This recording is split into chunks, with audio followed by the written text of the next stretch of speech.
started therapy because of my battle with mental health, mental illness. I think when I was around 13 or 12 actually is when I started to struggle with it, but 13 is when it became a prominent issue for me that like I need to seek professional help. Bakit nagkaroon na ng ganung decision na I need to seek professional help? I think it's my mental health got to the point where it was so bad that it was hindering my ability to function on a day-to-day basis. So naging ano ka, depressed? Yeah, depressed, and then I started self-harming, all these different. Like in what way would you hurt yourself before? I would.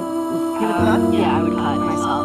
I think when my emotions get really strong, especially negative emotions, I feel very tense. I feel very tight. Like everything, the world is just crushing down on me in a way. And at the time, my only outlet, my only coping mechanism that I knew of was when I cut myself. Well, it was a bad way of thinking that that's how it solves the problem. Terrible way of thinking. But it is a terrible way of thinking that hurting yourself will release you from the inner pain that you were feeling.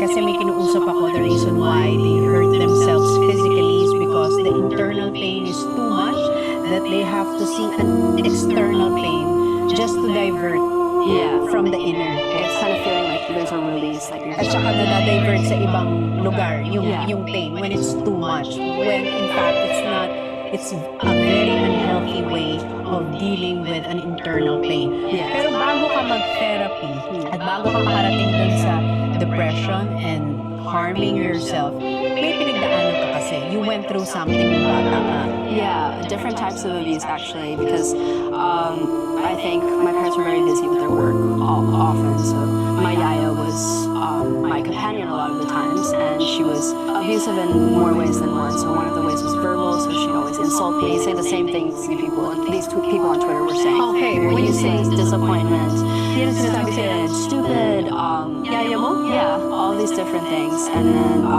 she kind of gave me these paranoid beliefs. So one thing was I couldn't be in rooms alone, any enclosed space. So because I had this feeling like I'm gonna die. There's something in here that's gonna kill me. Like it felt like the devil was in my room. Like it felt like I'm Dahil going sa to Yaya mo? die. Because of my Yaya, I only got over this fear when I was around 14 years old. Why will she lock you inside confined spaces? Yes, so one thing was sometimes if I was supposedly bad or anything like that, or if I was crying or anything to try and get me to stop, she would get like a stuffed toy and she'd say, this stuffed toy is gonna kill you. It's gonna do this to you and that to you. She'd put the stuffed toy in the closet and she'd lock me in the closet. And then I was a toddler, I was like 3 years old, so I would always think like, this stuffed toy is really gonna kill me, I'm gonna die, I'm gonna die, I'm gonna die. Did you ever tell your parents what you were going through? When I was older, because at the time I didn't realize it wasn't normal.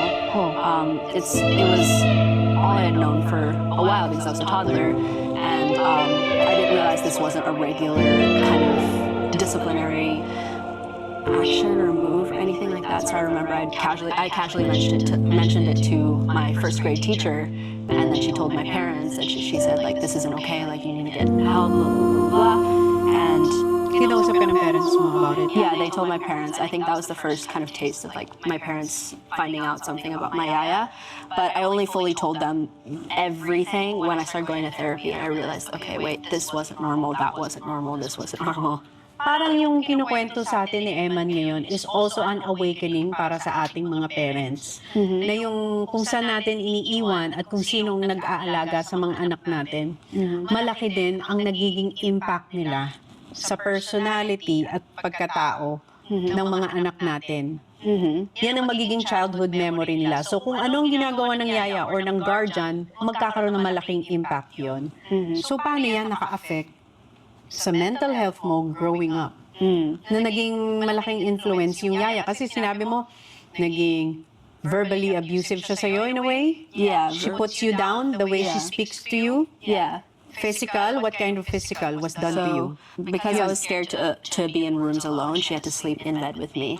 And so every time I would move to change positions, she'd slap me. And Hindi mo sinusumbong yun. You didn't tell that to your parents. The my yaya was hitting me. no, I didn't. I didn't realize it wasn't normal. I think for a lot of my childhood, I thought a lot of these things were normal.